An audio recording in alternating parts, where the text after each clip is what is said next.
Yo tout le monde, aujourd'hui on se retrouve pour une nouvelle vidéo et un nouveau sujet qui porte sur l'enseignement et surtout sur une menace qui fait peur à beaucoup de monde, l'IA. Il y a pas mal de gens qui m'ont posé la question en commentaire ou quand on discute aussi sur les réseaux, comment fais-tu face à l'intelligence artificielle en tant que professeur? Parce que avec l'émergence d'intelligence artificielle comme ChatGPT, depuis à peu près que je suis en études supérieures, j'ai commencé à le voir quand j'étais en train de passer le CAPES, je crois. On se rend compte que les élèves en usent et en abusent. C'est notamment la raison pour laquelle je donne très peu, voire pas du tout de devoirs maison pour éviter de me retrouver avec des commentaires littéraires faits par notre très cher ChatGPT. Mais ça ne m'empêche pas de voir dans certains devoirs des accroches qui viennent tout droit de ChatGPT. Alors les élèves ont au moins fait l'effort de l'apprendre par cœur, cette accroche. Mais quand je leur dis que j'ai l'impression de lire ChatGPT, ils ont un sourire grand jusqu'aux oreilles. Moi, j'ai pas franchement eu affaire à des problèmes de ce type dans mes classes parce que comme je vous dis, je donne pas de devoirs à la maison et les exercices que je leur demande en classe, c'est des exercices soit en lien directement avec le cours, soit sont des commentaires littéraires pour l'instant, donc des exercices type bac pour lesquels ils n'ont pas accès à ChatGPT. Alors je me méfie de ceux qui vont aux toilettes pendant un quart d'heure quand même pendant les évaluations finales, mais globalement j'ai pas vraiment eu de problème, de gros problèmes si vous voulez à cause de ChatGPT. Néanmoins, j'avais envie de vous rassurer parce que je sais que c'est un sujet qui fait peur à beaucoup de professeurs et aussi de gens qui souhaitent devenir professeurs. Et je voulais vous montrer qu'en fait, l'intelligence artificielle n'est pas prête de nous remplacer. Peut-être dans une cinquantaine, une centaine d'années, mais en tout cas, pour l'instant, elle ne remplacera pas un cerveau humain dans ma matière, la littérature. Et pour ce faire, j'ai décidé de vous montrer ce que ChatGPT est capable de faire sur un devoir que j'ai demandé à mes élèves en classe. J'ai décidé de l'analyser en tant que correctrice, en tant que professeur et de mettre une note à ChatGPT en fonction des critères que j'ai demandé à mes élèves. Le sujet en fait c'était un commentaire littéraire d'un extrait de Madame Bovary de Gustave Flaubert dans une séquence qui portait sur le roman, le genre romanesque et plus précisément sur les amours impossibles. J'avais demandé une introduction rédigée et la première partie du commentaire rédigée. Pas les deux autres parce que en 2 heures, les élèves n'ont pas le temps de faire plus. Au baccalauréat, ils ont 4 heures. Je leur avais demandé de travailler sur un extrait qui met en avant la dualité d'Emma Bovary, qui est à la fois dégoûtée par son mari Charles Bovary et complètement amoureuse et perdue de son amant Rodolphe qu'elle idéalise au possible et de façon ridicule. Évidemment, Gustave Flaubert adore se moquer de ses personnages principaux. Tout le cœur du sujet reposait dans ces 2 portraits, d'une part celui de Charles et de l'autre celui de Rodolphe, à travers le regard d'Emma, qui cependant ne s'exprime pas au discours direct. Et on avait également de l'ironie, du ridicule qui pointait à travers cette vision complètement contrastée et ridicule des deux personnages. On va voir ce que ChatGPT arrive à nous pondre. La consigne exacte que je lui ai donnée, c'est « Fais le commentaire composé type baccalauréat de français », il faut bien préciser, de cet extrait du roman Madame Bovary de Gustave Flaubert, et je lui ai copié-collé tout le texte que j'avais demandé à analyser aux élèves. Donc le texte le voici, je vais vite fait le lire. Cette tendresse, en effet, chaque jour s'accroissait davantage sous la répulsion du mari. Plus elle se livrait à l'un, plus elle exécrait l'autre. Jamais Charles ne lui paraissait aussi désagréable, avoir les doigts aussi carrés, l'esprit aussi lourd, les façons si communes qu'après ses rendez-vous avec Rodolphe, quand ils se trouvaient ensemble. Alors, tout en faisant l'épouse et la vertueuse, elle s'enflammait à l'idée de cette tête dont les cheveux noirs se tournaient en une boucle vers le front hâlé, de cette taille à la fois si robuste et si élégante, de cet homme enfin qui possédait tant d'expérience dans la raison, tant d'emportement dans le désir. C'était pour lui qu'elle se limait les ongles avec un soin de ciseleur, et qu'il n'y avait jamais assez de cold cream sur sa peau, ni de patchouli dans ses mouchoirs. Elle se chargeait de bracelets, de bagues, de colliers. Quand il devait venir, elle emplissait de roses ses 2 grands vases de verre bleu et disposait son appartement et sa personne comme une courtisane qui attend un prince. Il fallait que la domestique fût sans cesse à blanchir du linge et, de toute la journée, Félicité ne bougeait de la cuisine où le petit Justin, qui souvent lui tenait compagnie, la regardait travailler. Je précise que j'avais mis un chapeau introducteur pour contextualiser le passage, puisque les élèves n'avaient pas vu ce roman, hein. On a étudié Aurélien d'Aragon en lecture intégrale sur cette séquence. Je précise également que j'ai mis le vocabulaire qui posait problème, du style patchouli.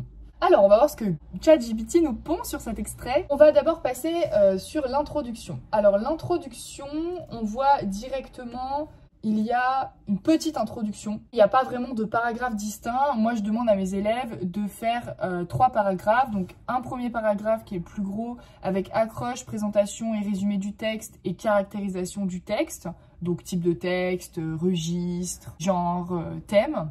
Un paragraphe avec la problématique à propos du texte, formulé à partir de la caractérisation, et un paragraphe pour l'annonce de plan avec les 3 grandes parties. J'exige 3 grandes parties pour mes élèves, cependant ils sont dans le droit de ne faire que 2 sous-parties par grande partie. Ils peuvent en faire 2 ou 3. 3 étant valorisés. Donc là, on voit qu'il n'y a pas de paragraphe distinct. Je doute qu'il y ait toutes les étapes que j'attends, mais on va voir. Cet extrait de Madame Bovary nous dévoile, déjà gros problème d'expression, je ne veux pas de nous, enfin moi je le barre dans les copies de mes élèves, l'extrait il n'est pas là en train de nous parler, en train de nous chuchoter à l'oreille, c'est comme l'auteur nous décrit. Non, l'auteur Gustave Flaubert il est mort et enterré, il est dans sa tombe, il n'est pas là en train de nous chuchoter à l'oreille ce qu'il est en train de nous décrire. Cet extrait de Madame Bovary dévoile, c'est beaucoup plus élégant, la profondeur des sentiments et des comportements contradictoires d'Emma Bovary, dont la vie intérieure se retrouve partagée entre son mari Charles et son amant Rodolphe. Alors déjà, on remarque qu'ici, il n'y a pas du tout d'accroche.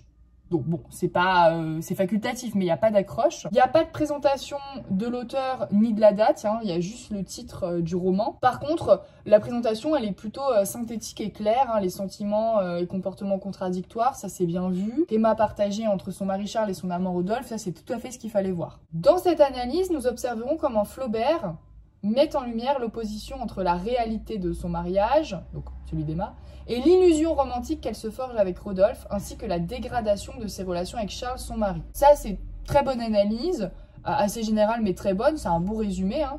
Donc l'opposition entre réalité et illusion, avec les illusions romantiques d'Emma, ça c'est bien vu, et la dégradation de ses relations avec Charles, son mari. Donc ça, c'est tout à fait ce qu'il fallait dire dans le résumé. Ce passage illustre également l'obsession de la perfection et de l'image sociale, ainsi que le décalage entre les attentes et la réalité de la vie provinciale. Là, ChatGPT, comme il a la connaissance du roman en tête, il va chercher des éléments un peu extérieurs. Par exemple, il va nous parler de la vie provinciale, alors que ça n'a rien à voir avec l'extrait. Ça, pour le coup, c'est ce qu'il ne faut pas faire en commentaire. Il faut rester sur l'extrait et non pas sur le roman. Et non pas partir sur le roman ou sur des développements extérieurs. Énormément de manques dans cette introduction. Déjà, absence de caractérisation.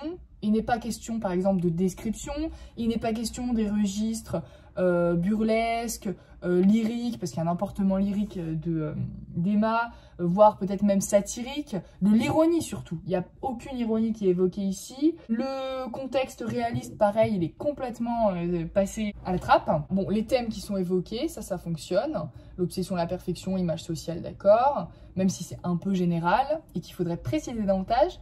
Il n'y a pas du tout de problématique, alors là c'est un gros problème, et il n'y a pas d'annonce de plan. Donc là, la méthode n'est absolument pas respectée et cette introduction n'en est pas vraiment une. On arrive au plan. Les grandes parties sont annoncées sous forme de titres, ce que je ne veux pas quand la copie doit être entièrement rédigée. Hein, au bac, on ne veut pas de titre apparent. Si je regarde les 3 parties, grand 1, l'opposition entre Charles et Rodolphe, un contraste saisissant, ça c'est une bonne partie et c'était globalement ce que j'attendais de la première partie. Grand 2, le dédoublement d'Emma, la femme vertueuse et la courtisane. Alors ça c'est pas mal pour montrer l'ironie de Flaubert, je pense que ça fonctionne pas mal. Et grand 3, la dégradation de la relation avec Charles. Oui, pourquoi pas. Ça me paraît un peu faiblard par rapport aux 2 autres parties, mais ça fonctionne plutôt. Par contre, ce que je comprends pas, c'est la conclusion sur la superficialité et l'illusion d'Emma. Pourquoi faire une conclusion sur un thème qui aurait pu être développé dans le développement, précisément. Donc bon, c'est pas forcément incroyable. Le plan, il me paraît à moitié convaincant, mais c'est un plan qui, pour une copie d'élève, aurait été franchement acceptable, voire même plutôt bon. Là, pour le coup, je dois avouer que ChatGPT, il s'est pas mal débrouillé. Alors, on va voir maintenant ce qu'il met à l'intérieur d'une partie, hein. Là est la question. Je vous rappelle que pour cette évaluation, j'avais donc demandé seulement première partie rédigée, donc on va surtout s'intéresser à celle-ci. L'opposition entre Charles et Rodolphe, un contraste saisissant. Alors ça, je l'ai vu beaucoup dans les copies, hein, le mot de contraste, c'était exactement ce que j'attendais. Ici, l'extrait vraiment était fondé sur cette dualité entre le portrait de Charles, péjoratif d'une part, et le portrait de Rodolphe, mélioratif de l'autre. Et ça, la majorité des élèves l'ont vu, et c'était ce qu'il fallait voir en réalité. Je vois tout de suite que le commentaire n'est pas composé mais qu'il est linéaire alors que j'avais demandé un commentaire composé. Le premier mouvement de l'extrait, voilà, ça commence comme ça, montre un contraste profond entre Charles, le mari d'Emma, et Rodolphe, l'amant. Bon bah, introduction de la sous-partie, si c'en est une parce que, oui c'est ça, c'est une sous-partie, plutôt réussie. À travers la comparaison des deux hommes, donc ça c'est pareil, j'attendais ça, la comparaison, ce mot devait apparaître dans les copies, enfin il était attendu, donc c'est bien vu. L'auteur nous fait percevoir, pas de nous, l'auteur fait percevoir la distance qui sépare la médiocrité du quotidien d'Emma et ses rêves de passion. Très bien. D'une part, Charles est décrit comme un homme désagréable, donc citation, avec des doigts aussi carrés, citation, un esprit aussi lourd, citation, et des façons si communes, citation. Ce portrait péjoratif, ça c'est pareil, c'est exactement ce que j'attendais. Quand je l'ai vu dans les copies, j'ai souligné, j'ai mis excellent. On entre enfin dans des termes littéraires. Ce portrait péjoratif souligne l'inadaptation de Charles aux idéaux romantiques qu'Emma chérit. Charles incarne la banalité de la vie bourgeoise et la platitude de son existence conjugale. Son inaptitude à éveiller chez sa femme le moindre désir en fait une figure antipathique pour elle. Ce qu'on peut remarquer à travers cette première sous-partie, c'est que, alors moi, dans une sous-partie, j'attends au minimum 2 micro-analyses que j'appelle des CIA. C'est un moyen mémotechnique pour se rappeler comment analyser. Donc c'est la citation, il faut une citation extraite du texte, soit une phrase, soit un extrait de phrase, soit plusieurs mots, soit plusieurs expressions. Il faut ensuite identifier le procédé, ça c'est le I, le ou les procédés littéraires, donc s'il y a une figure de style particulière, s'il y a un temps particulier qui est employé, un mode verbal particulier, un vocabulaire particulier, un champ lexical, une ponctuation particulière, un type de phrase particulier, etc., etc. Et finalement, il y a le A qui correspond à l'analyse, l'interprétation. Alors si on observe ce que fait ChatGPT, lui, il a bien les citations, désagréable, doigt aussi carré, esprit aussi lourd, façon si commune, et il a bien l'analyse, donc portrait péjoratif, banalité de la vie bourgeoise, platitude de l'existence conjugale, inaptitude à éveiller le moindre désir, figure antipathique, tout ça c'est excellent et c'est bien développé. Hein. ChatGPT, lui, il se contente pas de faire une petite phrase à partir des citations qu'il a trouvées, comme le font la plupart des élèves de seconde, parce qu'ils n'arrivent pas à développer au début et c'est tout à fait usuel. Mais par contre, il y a un gros problème, c'est qu'il n'y a pas de procédé. Il y a 0 procédé littéraire. Par exemple, ChatGPT aurait pu dire que Charles Bovary est caractérisé avec des adjectifs péjoratifs, désagréable, lourd, commune. Il y a également des adverbes intensifs, aussi, si. Donc tout ça, il aurait fallu le souligner. En fait, ici, il y a la citation, il y a l'analyse, mais il manque l'outil pour relier les deux.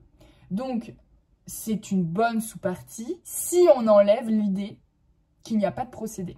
Et ça, franchement, c'est pénalisé dans une copie. Alors, on va voir la seconde sous-partie.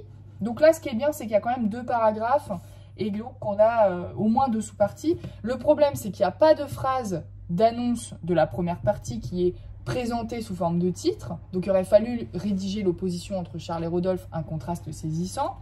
Et puis, ce qu'il n'y a pas non plus, j'imagine, c'est de transition. À la fin, j'ai l'impression qu'il n'y a pas de transition entre le grand 1 et le grand 2. Alors que ça devrait former un paragraphe détaché. D'autre part, donc ce qui est bien, c'est qu'il y a quand même un connecteur logique. Rodolphe, en qui elle trouve une forme de liberté et d'excitation, incarne un idéal opposé à Charles. Très bien, alors là, il me fallait la notion d'idéal, ça c'était génial. L'opposé, opposition, ça c'est une notion aussi que je voulais trouver dans les copies. Il est décrit, ça c'est bien, on est enfin entré dans l'idée de description. Et on est à la fin de ce que j'attendais, c'est-à-dire première partie rédigée. Par Emma. Alors là, il y a un gros problème que les élèves ont aussi rencontré. Donc ChatGPT, il est tombé dans le piège des élèves, c'est-à-dire qu'il n'a pas saisi qu'en fait, ce n'était pas du discours direct, c'est pas Emma qui décrit directement Rodolphe, mais c'est elle qui s'imagine Rodolphe, qui se représente Rodolphe, qui pense Rodolphe. On est dans du discours indirect libre. C'est un procédé narratif que Flaubert adore utiliser parce qu'il lui permet, sans prendre parti pour Emma, pourtant de laisser passer donc ses pensées, de montrer ses pensées au lecteur, mais en aucun cas c'est elle qui est en train de décrire Rodolphe. C'est elle qui pense que Rodolphe est comme ça. Moi j'aurais plutôt dit la description de Rodolphe à travers les pensées d'Emma, et ça je l'ai mis dans toutes les copies de tous les élèves qui m'ont dit que c'était Emma qui critiquait Charles et Emma qui décrivait positivement Rodolphe. Il aurait fallu donc ne pas dire qu'elle elle-même le faisait, mais que le narrateur passe par ses pensées pour le faire. C'est pas Emma qui dit je, c'est le narrateur qui dit elle. Il est décrit par Emma comme ayant une tête, donc la citation, une tête dont les cheveux noirs se tournaient en une boucle et une taille à la fois si robuste et si élégante. Cette image idéale fait écho aux représentations romantiques de l'homme séduisant et conquérant et correspond aux attentes fantasmatiques d'Emma. La comparaison avec Charles, dont la description est plus terre-à-terre et dégradée, souligne l'écart entre son mari et l'amant, l'illusion et la réalité. On retrouve le même schéma que pour la première sous-partie et donc les mêmes points positifs et les mêmes problèmes. Point positif, il y a bien des citations. Il y a une analyse qui est vraiment très bonne, bien reliée à la sous-partie numéro 1. Mais encore une fois, gros problème, il n'y a absolument pas de procédé. Il n'y a pas d'identification précise des outils. Il n'y a pas du tout d'évocation du discours indirect libre. ChatGPT se trompe même. Il pense que c'est Emma qui décrit Rodolphe, alors que c'est le narrateur qui décrit Rodolphe à travers les pensées d'Emma. Donc vous voyez, typiquement ici, l'intelligence artificielle n'est pas capable de saisir les subtilités d'une écriture, d'un style particulier. Et c'est ce qui manque clairement dans cette copie. Je ne vais pas m'attacher à lire le reste de la copie devant vous, même si je l'ai vite fait parcouru. Et en fait, on retrouve ce gros problème qu'on a dans toute la copie, c'est-à-dire que ChatGPT se contente de commenter des citations. Mais il n'analyse pas les procédés, il n'analyse pas les outils d'écriture. Or, c'est précisément ce qu'on demande au baccalauréat pour les élèves. On veut des procédés d'écriture, on veut qu'ils soient capables de reconnaître ce qui, dans le style de l'auteur, avec des outils donc proprement littéraires, permet de donner, de transmettre tel ou tel effet au lecteur. ChatGPT, il a une compréhension quand même assez bonne des enjeux du sujet, mais pas suffisamment fine, puisqu'il n'a pas vu cette situation de discours indirect libre que certains de mes élèves ont vu, parce qu'on a travaillé les types de discours en cours, et donc évidemment, il fallait, dans l'évaluation, percevoir des discours indirects libres, mais lui, ChatGPT, n'a pas assisté à mes cours, et il n'a pas pu mettre en avant cette particularité du style flaubertien. Donc ici, son commentaire, comme tout ce que fait ChatGPT, apparaît un peu hors sol. C'est-à-dire que ChatGPT, il comprend dans la structure, dans le général, ce qu'on attend de lui, mais il est incapable de rentrer dans la précision et dans le détail qu'on attend d'un élève en classe de première pour les épreuves anticipées du baccalauréat de français. L'introduction n'est ni faite ni à faire, il manque énormément d'étapes dans l'introduction. C'est une introduction qui n'interroge pas les enjeux du texte, qui ne va pas amener à un commentaire qui va analyser les procédés, alors que c'est précisément ce qu'on demande aux élèves. En revanche, la première partie est plus réussie. Les analyses, ça c'est vraiment le point fort de ChatGPT, il arrive vraiment à faire de bonnes analyses à partir du texte. En revanche, pas vraiment à partir des outils littéraires. Il fait même un contresens au niveau de la description de Rodolphe en croyant que c'est Emma qui décrit directement Rodolphe alors qu'il s'agit d'une vue de son esprit par le narrateur. Qu'est-ce qu'on peut retenir de ChatGPT par rapport à ce que j'attends de mes élèves? Eh bien, c'est que ChatGPT, il a une plutôt bonne compréhension du texte et de ses enjeux. Il arrive à développer à partir de citations et il le fait très bien. Il arrive très bien à mettre en relation ses idées et ça, c'est plutôt ce qui pêche chez les élèves. En revanche, il n'a pas ce que les élèves ont. C'est-à-dire que les élèves, eux, ils s'attachent au procédé. Ils ont également la méthode que je leur ai donnée. Ils respectent la méthode et leurs analyses sont complètes parce qu'il y a de la citation, il y a des procédés et il y a des analyses.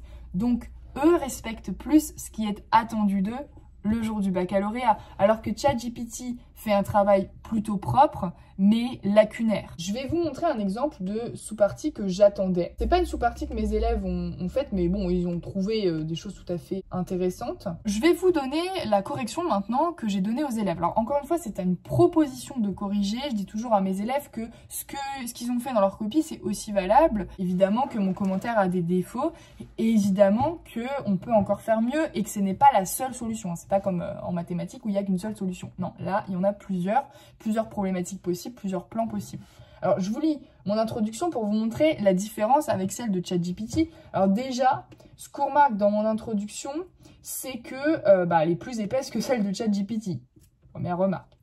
Ensuite, ce qu'on remarque aussi, c'est qu'il y a 3 blocs. Comme je disais, donc premier bloc avec accroche, présentation, résumé et caractérisation.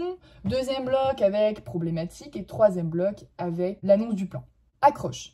Les romanciers réalistes du 19e siècle peignent la réalité telle qu'elle est, avec toutes ses imperfections.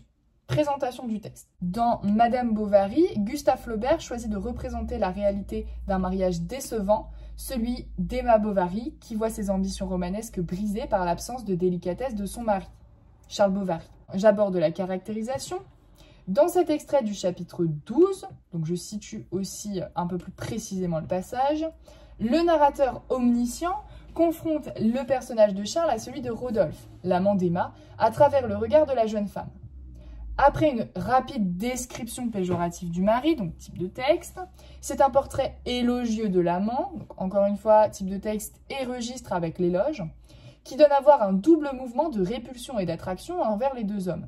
Le narrateur fait alors d'Emma un portrait ironique, ironie, registre, propre à critiquer le ridicule de son emportement romanesque. J'en arrive à la problématique. Nous nous demanderons comment la confrontation de deux portraits d'hommes à travers le regard d'Emma permet au narrateur de dresser un portrait ironique de l'amour romanesque.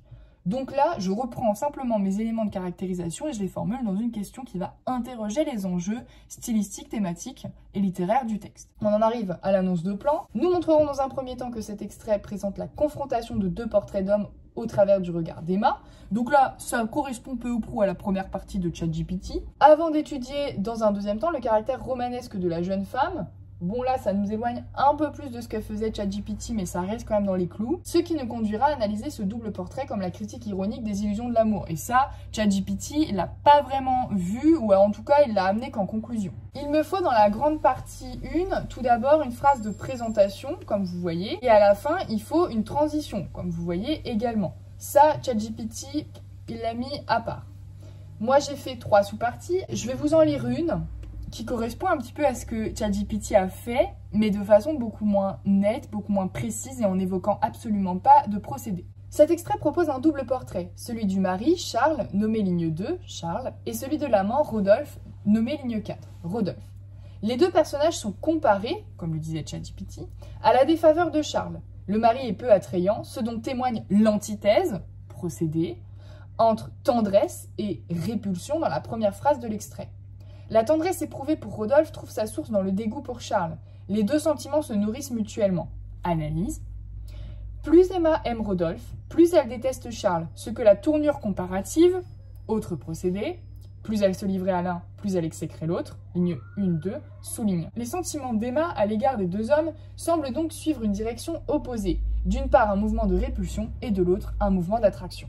Donc là, un mini-bilan de sous-parties. Vous voyez qu'ici, j'ai fait 2 CIA, 2 micro-analyses, et chacune comportait citation, procédé et analyse. Et là, on est beaucoup plus précis, et même dans l'analyse, on arrive à rentrer dans un peu plus de précision, avec ce mouvement, ce double mouvement d'attraction et de répulsion. Je ne vous lirai pas toute la correction, mais j'espère que cet aperçu aura pu vous aider à vous rendre compte que ce que fait ChatGPT est d'une part incomplet, mais aussi imprécis. Et donc, qu'il mériterait quelle note?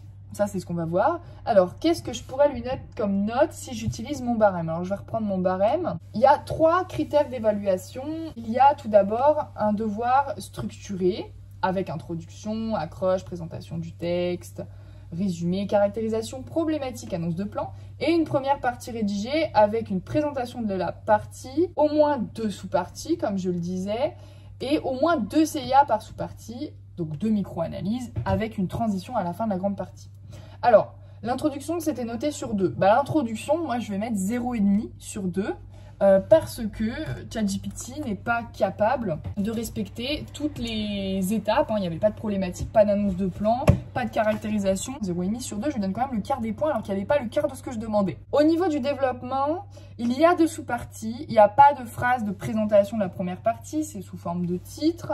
Il n'y a pas de transition. Ici, ça mérite 1 sur 3.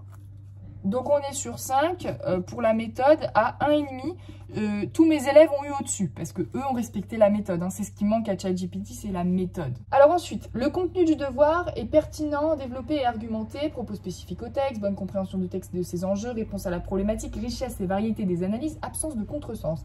Alors, là c'est sur 12, donc c'est un peu plus général. Moi je trouve qu'il y a une bonne compréhension du texte et de ses enjeux.